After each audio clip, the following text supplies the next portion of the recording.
राधा स्वामी। प्यारे ज्ञानात्मन, आज दिनांक 24 अप्रैल सन 2025 ईस्वी की प्रातः आपकी और मेरी प्यारी बस्ती बसबिट्टा बांका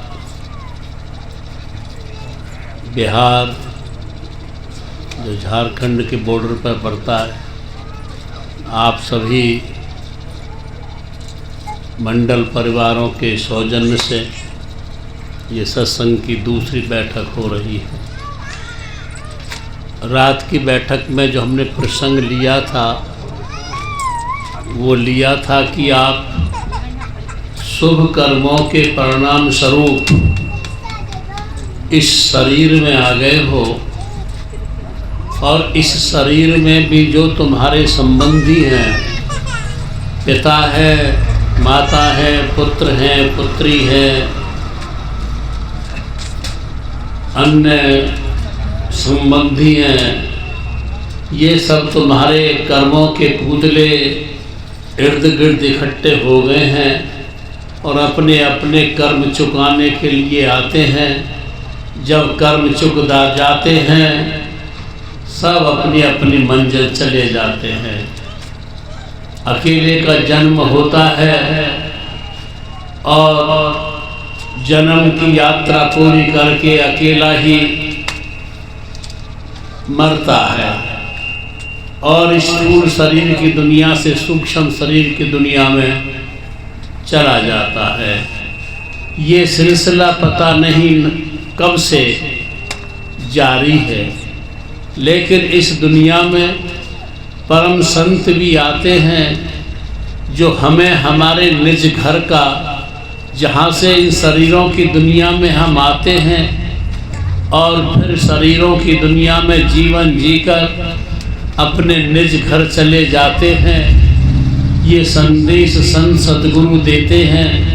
लेकिन जो संत महात्माओं की वाणियों को सुनकर अनसुनी कर देते हैं और अपने निज घर की यात्रा नहीं करते हैं, दुनिया के विषय भोगों में, दुनिया के रसों में, आनंदों में, या थोड़ी सी मान प्रतिष्ठा मिल जाती है, थोड़ा सा धन इकट्ठा कर लेते हैं, थोड़ी सी सामर्थ्यता मिल जाती है, उसमें भूल जाते हैं अपने मूल कर्तव्य को और इसी शरीरों की दुनिया में चक्कर खाते रहते हैं, इसी दर्जे की योनि में, उस दर्जे की योनि में। संत सद्गुरु एक हमें ऐसा सूत्र देते हैं कि जो जिससे हमारी सोच बदल जाती है, जिससे हमारी सोच बदल जाती है, हमारे जीवन की शुभ दिशा बदल जाती है और हमारे जो कर्म करते हैं, जो वर्तमान में हम अपने कर्म करने में लिप्त रहते हैं, हमारी आदतें बदल जाती है, हमारे स्वभाव बदल जाते हैं, हमारे संस्कार बदल जाते हैं और हमारी जो पूजा पद्धति है, जो हमारी धारणा है, हमारी मान्यता है, हमारी नीतियां हैं, हमारे विश्वास है, वो सब बदल जाते हैं। एक नया आदमी हम हो जाते हैं जब किसी महापुरुष की शरण में हम पहुंच जाते हैं। और जब तक हम किसी महापुरुष की शरण में नहीं पहुंचते हैं तब तक हमारी सोच, हमारी आदत, हमारे संस्कार, हमारी प्रवृत्तियां, हमारी परंपराएं, हमारी नीतियां वही रहती हैं जो हजारों सालों से चलती चली आई होती है। तो संतों का सत्संग एक दर्पण होता है, शीशा होता है। हमारी आंखें दूसरों को देखने में लगी रहती हैं, दूसरों के कपड़ों को देखती हैं, दूसरों के मकानों को देखती हैं, दूसरों के चेहरों को देखती हैं, दूसरों की आदतों को देखती हैं, लेकिन हमारी आँखों का ऐसा कोई साधन माध्यम नहीं है जो हमारे खुद को दिखाए। वो संतों का दर्पण ही होता है, संतों का उपदेश होता है, संतों का शीशा होता है, संतों का ध्यान होता है जो हमें हमारे स्वरूप को दिखाता है। हम कैसे हैं, हमारी चेहरे की लालिमा है, कालिमा है, हम निशान लेते हैं, हम कैसे हैं, ये सब हमारा शीशा हमें दिखाता है। और शीशे में एक बहुत बड़ा गुण होता है। शीशे में गुण ये होता है कि उसके सामने जो भी खड़ा होता है उसके चेहरे को, उसके शरीर को, उसके पहनावे को दिखा देता है। पहनावे के बाद वो चला जाता है उसके सामने से, फिर उस शीशा उस दृश्य को अपने पास जमा नहीं रखता, उसके साथ ही चला जाता, फिर जो का तुम दर्पण शीशा हो जाता है। तो आपको संत महात्माओं का शीशा मिला हुआ है, इसको धूल मत जमने देना। अगर इस शीशे पर, सत्संग रूपी शीशे पर तुम्हारी धूल जम गई तो धूल की कण की परतें ऐसी हो जाएंगी कि वो तुम्हारे दर्पण की शीशे की गुणवत्ता को नष्ट कर देगा और तुम्हें नहीं देखने देगा। ये सत्संग जारी रखना। जिन घरों से सत्संग उठ गए हैं, जिन घरों से सत्संग की शिक्षा संस्कार उठ गए हैं, वहाँ शैतान का निवास हो गया है। शैतान किसी भी माध्यम से प्रवेश कर जाता है घर में। किसी के घर में किसी के घर में पुत्री के रूप में प्रवेश कर जाए, पुत्र के रूप में प्रवेश कर जाता है। किसी के में पिता के, पत्नी के, दोस्त के, संबंधी, रिश्तेदार के रूप में प्रवेश कर जाता है शैतान। और जब शैतान प्रवेश कर जाता है तो उस घर का क्षरण शुरू हो जाता है, विनाश होना शुरू हो जाता है। कितने ही लोग हैं, एक बच्चा ऐसा पैदा हो गया है जो 7 पीढ़ियों के नाम को रोशन कर देता है। एक बच्चा ऐसा पैदा हो जाता है जो 7 पीढ़ियों के नाम को नीचे गड्ढे में ले जाता है और अपनी जिंदगी तो नरक में बना ही लेता है। जो उसके आश्रित होते हैं, उसके माता पिता, पत्नी आदि पुत्र वगैरह, उनकी भी जिंदगी को नरक बना जाता है। तो हमेशा तुम आए हो इस दुनिया में, जीवन जीते हो, रोटी कपड़े मकान, यही तुम्हारी जिंदगी का लक्ष्य नहीं होता है। इस जिंदगी के साथ तुम्हारा लक्ष्य ये भी होता है कि जिस समाज में, जिस परिवार में, जिस गांव में, जिस धर्म में, जिस देश में तुम पैदा होते हो, उसके लिए ऐसे संस्कार पैदा करके छोड़ जाओ ताकि तुम्हारे संस्कारों की सुगंध में तुम्हारे आने वाली पीढ़ियां भी गुजरे। अगर तुम थोड़े भी चूक जाते हो, अगर थोड़े भी संस्कार विहीन हो जाते हो, अगर थोड़े भी शराबी, ज्वारी, कबाबी, लफंगे हो जाते हो, तो तुम अपने परिवार में, अपने समाज में, अपने धर्म में ऐसे कलंक बन जाते हो जिससे और न जाने कितनों को कलंकित कर जाते हो।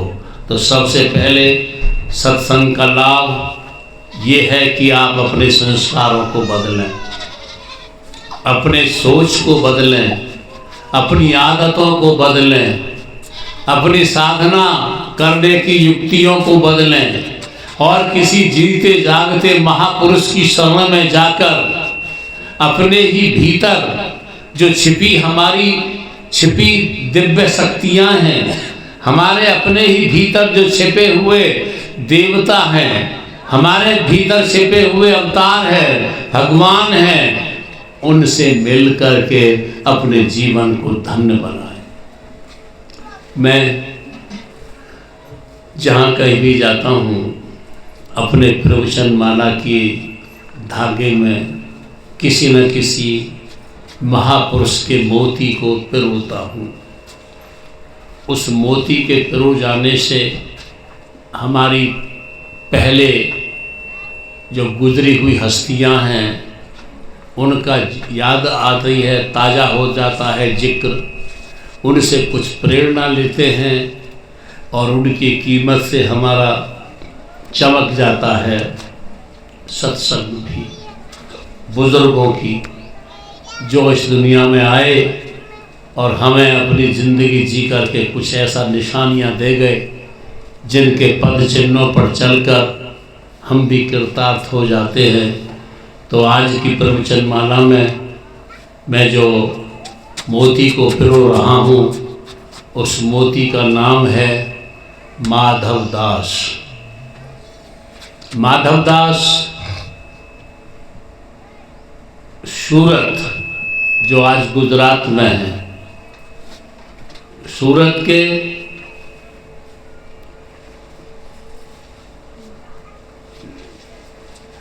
पास नहीं, सूरत में वह करबत सिंह पिता के और हरुले देवी माता के गर्भ से पैदा हुए थे बिक्रमी संवत 1601 में। और ये मेवात के सिसोदिया के क्षत्रिय वंश के थे। यहाँ सूरत में जो गंज है उनमें इनका जन्म हुआ। पिता 5 वर्ष की अवस्था में ही छोड़कर चले गए और इन्होंने माता के संरक्षण में ही जीवन जीना शुरू किया। पढ़ते थे, विद्या अध्ययन खूब किया, शास्त्र के साथ साथ शस्त्रों हथियारों का भी ज्ञान किया। और शुरू में यह बहुत उपद्रवी थे, दंगली थे, झगड़ा करने वाले थे। बचपन में ऐसी कई मिसालें हुई जो ये झगड़ा करते रहते थे। और यहाँ तक हुआ कि जो इनके सूरत में जो अच्छा एक साहूकार था, उसकी बेटी का नाम सजना था। ये उस पर आसक्त हो गए, फिदा हो गए और उसे जबरदस्ती उसका हरण कर लिया। हरण करके ले आए, रहने लगे। लेकिन जो परमात्मा को जिस व्यक्ति से जो काम लेना होता है उसे उसी लायक बना देता है, उसमें ऐसी शक्ति भर देता है। क्योंकि इनसे ये काम नहीं लेना था, तो उस सजना जो लड़की थी जिसका हरण करके लाए थे, उस सजना लड़की को विषधर ने, सांप ने काट खाया और काट लिया, वहीं उसकी मृत्यु हो गई। ये सजना की मृत्यु के बाद उसके वियोग में पागलों की तरह विचरने लगे, पागलों की तरह रहने लगे। उसके सजना के वियोग में जहाँ तहाँ घूमते थे, उपद्रव मचाते थे। एक दिन माता बड़ी दुखी थी, यही तो मेरा भविष्य था, और यही उधर उस दिशा को निकल गया जिस दिशा में अशांति होती है, बेचैनी होती है, कलेश होता है, दुख होता है, नरक होता है, अपमान होता है। ये बच्चा उस दिशा को निकल गए। एक दिन संयोग बस ये घर पहुँचे। जब घर पहुँचे तो सूखी हुई हालत में देखा और एक औरत के वियोग में सूख रहा था। तो माता ने कहा, मैं तो सोचे थी तू मेरे कुल का उजाला बनेगा, लेकिन तू तो मेरे कुल को अंधकार में बदल के चला जाएगा। एक औरत के पीछे पागल हो गया है। अगर तू परमात्मा की तरफ को बढ़ता तो मेरा भी जीवन सुखांत होता, मेरा समाज, मेरा परिवार भी मुझे विभूषित करता, लेकिन तू निकल गया उधर। माता के मार्मिक शब्दों का उस पर बहुत प्रभाव हुआ और माधव दास ने कहा, हे माँ, अब तू मुझे बता, मुझे क्या करना चाहिए। माँ ने कहा, तुझे सबसे पहले किसी गुरु की शरण में जाना चाहिए, क्योंकि जितने भी धर्मशास्त्र हैं और जितने भी हमारी दुनिया में महापुरुष हुए हैं, क्षुद्र से नारायण, क्षुद्र से पूर्ण बनने के लिए, नर से नारायण बनने के लिए, जड़ से चैतन्य बनने के लिए और पृथ्वी से जमी पर उड़ने के लिए क्या हुआ भाई? जमी से आसमां पर चढ़ने के लिए सतगुरु की जरूरत होती है।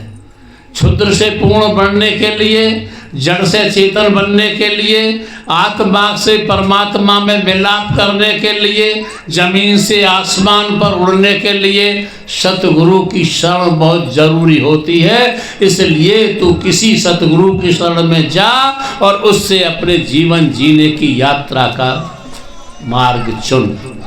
बस ये माधव दास जी माता के इस वचन को सुनकर चल पड़े और चलने के बाद में जैसे ही सूरत से अहमदाबाद की ओर चले, इनको समर्थ दास गुरु दिखाई दिए जो योगी थे। उनसे अपनी कोई बात कही, योगी इनकी बात को समझे और समझने के बाद इन्होंने कोई बात कही तो फिर समर्थ दास ने कहा, भाई जैसे कबीर साहब ने भी कहा है कि भैया सिर दिए जो गुरु मिले तो भी सस्ता जान। ये महंगा सौदा होता है। सतगुरु को समर्पित होना बहुत छोटी बात नहीं होती, बहुत बड़ी बात होती है। बहुत से सतगुरु की शरण में चले जाते हैं लेकिन अपने अहंकार को, अपने पद को, अपने धन को, अपने प्रतिष्ठा को, अपने जीवन को, अपनी मान्यता को अपने पास रखते हैं। नाम का लेबल लगा लेते हैं कि हम गुरुमुखी हैं। जब समर्पण होने की बात कही तो ठीक है, आज के बाद में आपका हो गया।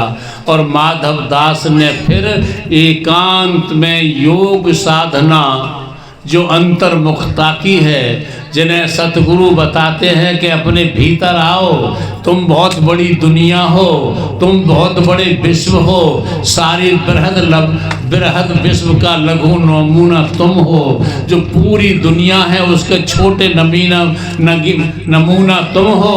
जैसे किसी भी छोटे से बीज में उस वृक्ष की डाल, पत्ती, फल, फूल, गुण, स्वभाव, प्रकृति समाई रहती है, ऐसे ही इस पूरे विश्व की सब कुछ ज़रूरत तुम्हारे भीतर छिपी बैठी है, बस तुम उसको जानते नहीं हो। सतगुरु के द्वारा तुम पारखी बन जाओगे, सतगुरु के द्वारा तुम उसके स्वानुभवी बन जाओगे और समझोगे कि पूरा विश्व हमारे भीतर है। सारे दुनिया के देव, सारे तीर्थ, सारे मंदिर, सारे मस्जिद, सारे भगवान तुम्हारे भीतर हैं। तो माधव दास उसमें लग गए और लगने के बाद जब पूर्णता को प्राप्त हुए तो पूर्णता को प्राप्त होने के बाद इनकी जिंदगी के बहुत करिश्मे सुनाए जाते हैं। बहुत दिल्ली में बहुत रोशन आरा वगैरह के करिश्मे सुनाए, सिफ्तें सिखाई जाती हैं। जब तुम परमात्मा पर पूर्ण रूप से समर्पित हो जाते हो, जब तुम परमात्मा के लिए बहुत छोटे से शिशु बच्चे की तरह हो जाते हो, तो जैसे छोटे से बच्चे की संभाल माता अपने आप बिना कहे करती है। बच्चा न कहना जानता है, न बोलना जानता है, न चलना जानता है, ना तो बच्चा चलना जानता है, न बोलना जानता है, न समझता है अच्छा बुरा, लेकिन माता उसके बिना कहे ही कब ठंड से गर्मी में ले जाना है, कब इसको पानी देना है, कब दवा देना है, कब गर्मी से बचाना है, ये सब माता बिना कहे करती रहती है। ऐसे ही जब तुम बालक बन जाते हो परमात्मा के यहाँ, परमात्मा के अनजान बन जाते हो, तो परमात्मा तुम्हारे सारे काम करना शुरू कर देता है। तुमको पता नहीं पड़ता है कि परमात्मा तुम्हारे सारे काम करता रहता है, बशर्ते तुम बच्चे होना नहीं जानते हो। तो बस जब माधव दास पूर्ण समर्पित हो गया परमात्मा का, और हमने कहीं लिखा है कि प्रगाढ़ आस्था, भक्त की प्रगाढ़ आस्था प्रकृति की व्यवस्था को भी बदल देती है। जब तुम प्रकृति की व्यवस्था को भी बदल देते हो, तो माधव दास के जीवन में बहुत करिश्मे, दिखाए गए हैं। कोई उन्हें गोली से मारता तो फूल निकलते बंदूक में से, कोई उनको कुछ करता तो सब संहार परमात्मा करता। और इस बात का संत मत का अभ्यास कराते कराते करते करते माधवदास विक्रमी संवत 1652 को इस दुनिया से विदा हो गए। ये रहा एक माधवदास के व्यक्तित्व का चित्रण जो मैंने आपको दिया है। अब मैं जा रहा हूँ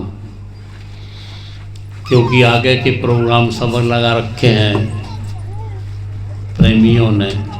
मेरी 2 बात याद रखना, कम कीमत के कपड़े पहनकर गुजर कर लेना, कम छोटे छोटे मकानों में गुजर कर लेना, कम व्यंजन खा के अपने जीवन को निर्वाह कर लेना, अपने जीवन में कोई अवगुण मत आने देना। आज फैशन चल गया है तरह तरह के नशों का, तरह तरह की बहुत सी बातें ऐसी चल गई हैं कि आज नैतिकता का प्रदूषण हो गया है, आचरण का प्रदूषण हो गया। तो जब अच्छी माँ बाप के घरों में ही अच्छी संतान पैदा होती है, और अगर कोई बुरी संतान पैदा हो जाती है, समझाने के बावजूद भी नहीं समझती है, तो समझो ये तुम्हारे प्रारब्ध कर्मों का परिणाम प्रकट हुआ है। आप जो नए नए बच्चे हैं, छोटे छोटे बच्चे जन्म ले रहे हैं, इन बच्चों को अपने साथ लेकर शाम को सुबह को परमात्मा के स्वरूप, गुरु के स्वरूप के आगे दीप जलाकर थोड़ी देर बैठा करो। सुबह से शाम तक हमारा अंग्रेजी में आता है eyes are the windows of the soul.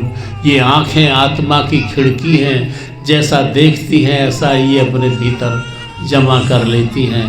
तो धूल सुबह से शाम तक बुरे बुरे लोगों के चेहरे देखते हैं, बुरे बुरे लोगों की आदतों की बात सुनते हैं, बुरे बुरे आचरण वाले व्यक्तियों की किस्से कहानियाँ परिणाम सुनते हैं। सुबह से शाम तक सुनते सुनते हमारे चित्त पर भी मलिनता आ जाती है, और जब शाम को दीप जलाकर अपने सतगुरु के सामने बैठते हैं तो हमारे वो धूल जल जाती है, धुल जाती है, साफ हो जाती है, और हमारा व्यक्तित्व जो का त्यों रहता है। जब माता पिताओं को, भाइयों को, बहनों को, अपने बुजुर्गों को बैठते छोटे छोटे बच्चे देखेंगे 10-20 मिनट बैठ करके, तो इनको भी एक अच्छे संस्कारों की परिपक्वता मिलेगी। और जब जो बचपन में संस्कार पक्के बन जाते हैं, वो फिर दुनिया में शराबियों के बीच में रहो, ज्वारियों के बीच में रहो, हमारा कोई उन पर प्रभाव नहीं पड़ता। तो आप खुद सुसंस्कृत हों, इन बच्चों को सुसंस्कृत करें। जिस समाज में रहते हो समाज को सुसंस्कृत करते हैं, यही तुम्हारा उत्तरदायित्व बन जाता है, यही सुगंध दे जाते हो तुम समाज को। एक बदबूदार गंदगी के ढेर पर अगर कोई फूल खिल जाता है तो गंदगी की सतह को उस फूल की सुगंध की सतह दबा देती है और लोग सुगंधित होते हैं। आए हो इस दुनिया में, अरे सुगंध फैला जाओ, आए हो इस दुनिया में कुछ अच्छे संस्कार बखेर जाओ, फूल बखेर जाओ, दुनिया को फूलों के बीज बखेर जाओ। जो कभी न भक्ति की नमी होगी, कभी वर्षा होगी, इस ज़मीन पर वो बीज उगेंगे और फूल बनकर सुगंधित बनेंगे। उन फूलों की सुगंध में तुम्हारा साझा होगा, और तुम्हारे साझा के साथ साथ जो सुगंध को सूंघेगा वो तो प्रसन्न होगा ही होगा, वो प्रसन्नता तुम तक भी पहुँचेगी। बस बुराइयों से बचते रहना, शराब मांस आदि से अपने स्वयं में और अपने बच्चों में सुसंस्कार भरते जाना, सत्संग से दूर मत जाना। सत्संग की मर्यादा तोड़कर जो जिंदगी जीना शुरू कर देते हैं, वो स्वयं परिवार भी नष्ट हो जाते हैं, वो व्यक्ति भी नष्ट हो जाते हैं, उनके आश्रित भी नष्ट हो जाते हैं, और यहाँ तक है कि उनका धर्म भी नष्ट हो जाता है। बस आपने मेरी बात को बड़ी शांति प्यार से सुना है, मैं इसके लिए बहुत आपका अनुग्रहित हूँ। अंत में आपके अंदर बैठे कुल मालिक को राधा स्वामी, और सबको निमंत्रण दिए जा रहा हूँ। कैलेंडर छपता है हमारे यहाँ, साल पहले ही छप जाते हैं कार्यक्रम। आइए, मैं बिल्कुल बुलंदशहर जिला उत्तर प्रदेश का, इधर को सीमा गंगा बनाती है, इधर को यमुना बनाती है, इधर दिल्ली बनाती है। आइए, किसी भंडारे में जब भी मिले आपका स्वागत होगा, और बस लाभान्वित हों।